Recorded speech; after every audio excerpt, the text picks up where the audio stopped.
In Sweden, the darkest morning of winter is celebrated with light. December 13th, Lucia morning. Girls in white robes with crowns of candles walk through the darkness, singing hymns. It's a tradition that blends a Christian saint with much older customs. But traditions have power. And sometimes, when you perform the same ritual for centuries, something answers. This is the story of a school that chose the wrong girl to be Lucia, about a ghost who came when called, and about what happens when the forgotten demand to be remembered. This is the Lucia who returned. Lindsberg is a prestigious Swedish school, known for its elaborate Lucia celebration every December 13th. The chosen Lucia would lead a candlelit procession through the darkened halls at dawn, singing traditional hymns. Being chosen was the highest honor.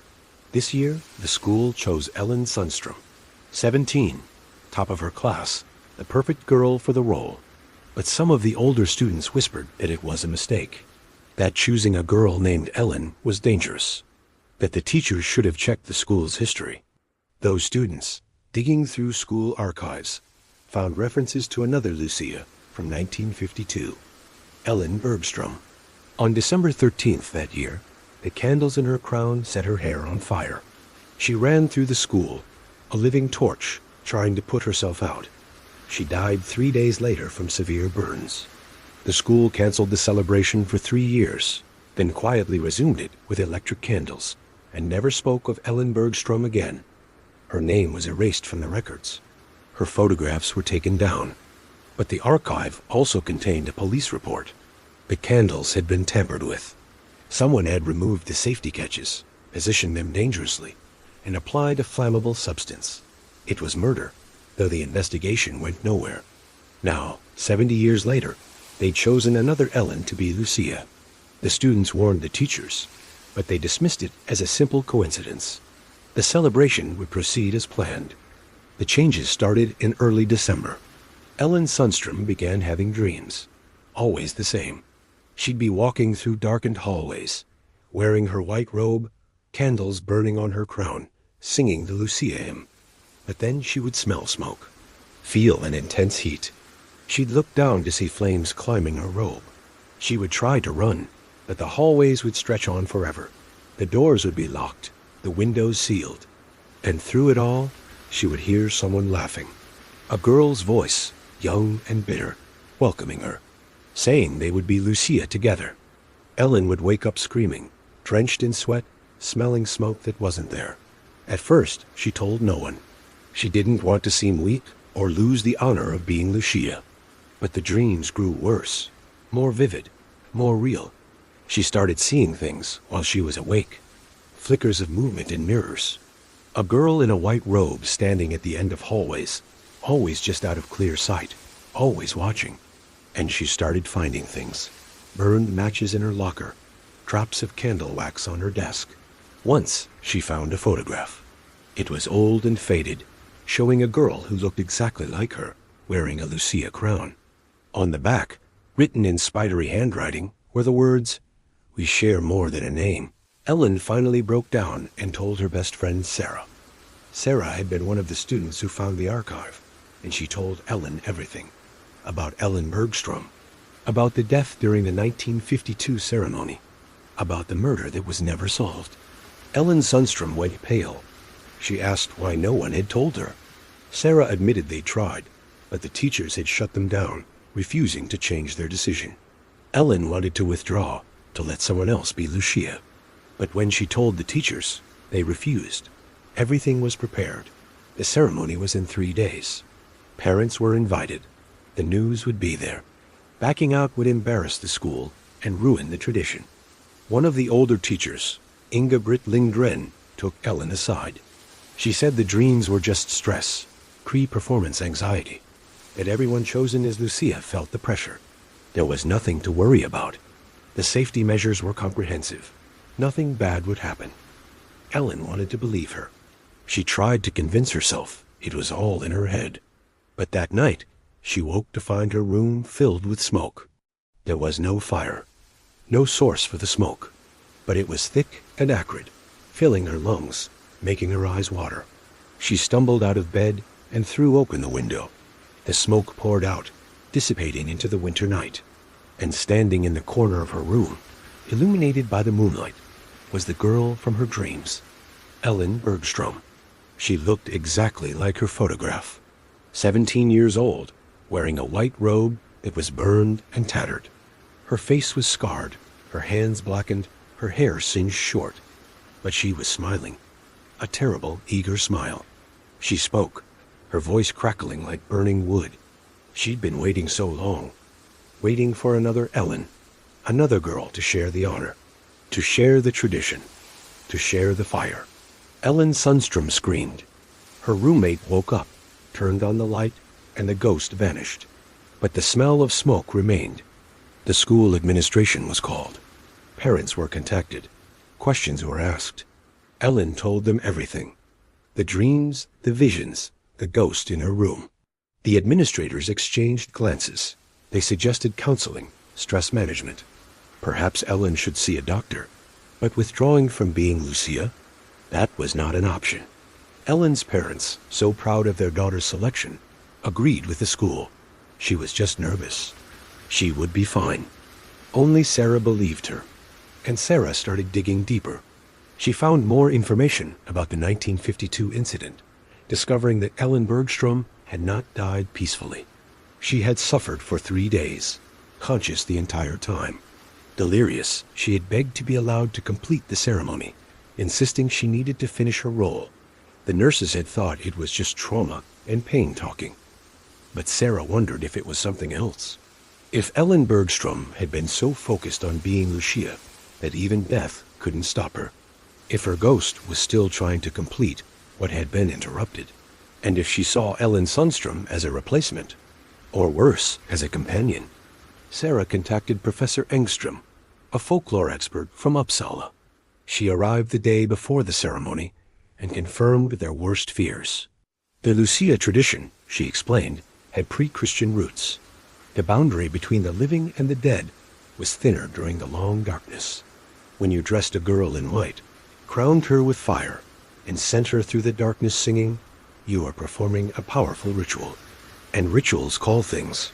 Ellen Bergstrom had died desperately wanting to complete that ritual. Her spirit had become bound to it, trapped for 70 years. Now, another Ellen had been chosen, and the ghost saw her chance to finally complete her role, even if it meant dragging Ellen Sundstrom into death with her. Professor Engström offered options. They could cancel the ceremony, but the school refused.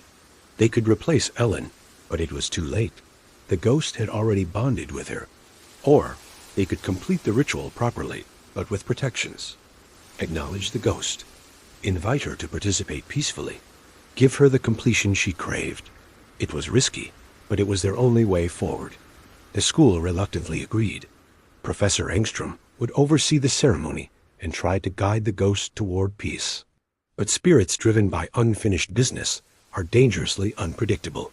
December 13th, the darkest morning. 5 a.m., the sky still pitch black. Ellen Sundstrom stood in her white robe, the electric flames of her candle crown flickering.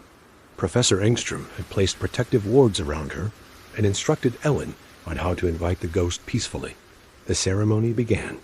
Ellen started to sing the traditional hymn, her voice clear and strong.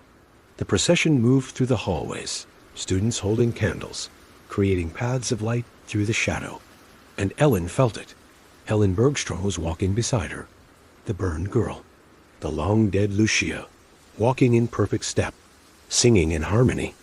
For a few minutes, it was beautiful. The ghost seemed content.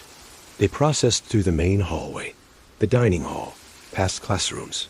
Some students swore they could see 2 Lucias, one solid, one translucent. They reached the assembly hall, the very place where, 70 years ago, the first Ellen's crown had caught fire. Ellen stepped onto the stage, turned to face the assembly, and began the final song. And that's when the ghost stopped being content. The temperature dropped. Cold hands gripped Ellen's shoulders. She could feel a breath on her neck that smelled of smoke. The ghost whispered in her ear, "Why should you complete the ceremony when I never did? Why should you live when I died?" 70 years of rage began to erupt. Ellen Sundstrom kept singing, louder now, directing the song not to the audience, but to the ghost. She sang not of herself, but of them both, of all the Lucias who had carried light through darkness. She acknowledged the ghost's pain, the unfairness of her death, the cruelty of being forgotten. And then she offered something unexpected, to be remembered. Ellen stopped singing mid-hymn. The assembly gasped. She spoke instead, telling them about Ellen Bergstrom, about the Lucia of 1952 who died during this very ceremony, who was erased from school history, who never received the honor she deserved. She spoke her name, her story, her sacrifice, and she invited everyone to remember her, to honor her, to acknowledge that she had been Lucia too. The ghost stood beside her, visible now to everyone, translucent but undeniable, burned and broken but present. The students and teachers stared in shock, but Professor Engström began to sing, picking up where Ellen had stopped. Slowly, others joined in, their voices growing stronger. The entire assembly was singing the Lucia hymn for both Ellens, past and present, living and dead. That's when Freya appeared. The goddess materialized at the back of the hall, radiating a power that made the candlelight seem dim.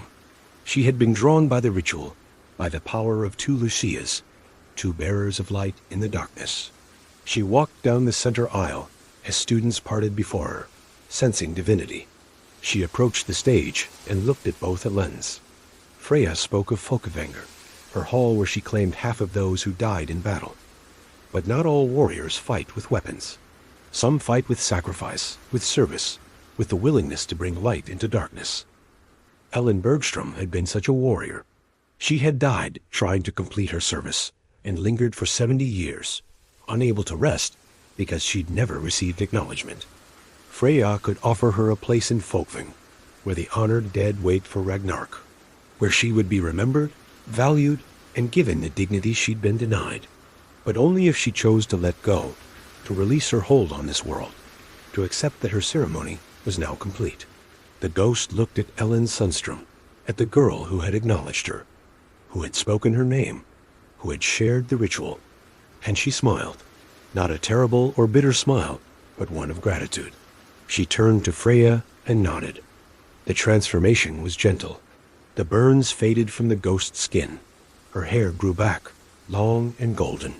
Her robe became clean and white. A crown of real candles appeared on her head, its flames burning steady and bright. She looked just as she should have if she'd completed the ceremony in 1952. She stood beside Ellen Sundström, two Lucias together, and they sang the final verse in perfect harmony. When the song ended, the ghost bowed to the assembly, to the school that forgot her, to the tradition that continued without her. She turned to Freya, took the goddess's hand, and vanished in a wash of golden light. The assembly sat in stunned silence. Then slowly someone clapped, then another, then everyone. Applause for Ellen Sundström's courage, for Ellen Bergstrom's release, for the tradition that had finally honored both. The school acknowledged what had happened. They added Ellen Bergstrom back to the official history and installed a memorial plaque honoring the Lucia who died in service. They properly investigated the 1952 incident and eventually found evidence. Letters hidden in old files, admitting guilt from a student who had been jealous of Ellen's selection. She had only meant to embarrass her, not kill her, and had lived consumed by guilt and secrecy. The truth was finally revealed. Ellen Bergstrom's death was recognized as murder, and she at last received the honor she deserved. Ellen Sundström graduated the following year and went on to study folklore at Uppsala, eventually working alongside Professor Engström. She never forgot that December 13th, the morning she was two Lucias at once. At Lindsberg, the Lucia celebration continues. But before the procession begins, students gather at Ellen Bergstrom's memorial. They speak her name, acknowledge her story, and honor her memory. Then, the current Lucia leads the procession, carrying light through darkness, singing the ancient hymns. And many students will tell you they sometimes see her for just a moment. A second Lucia walking beside the first, translucent and smiling, not frightening, but present, remembered, finally at peace.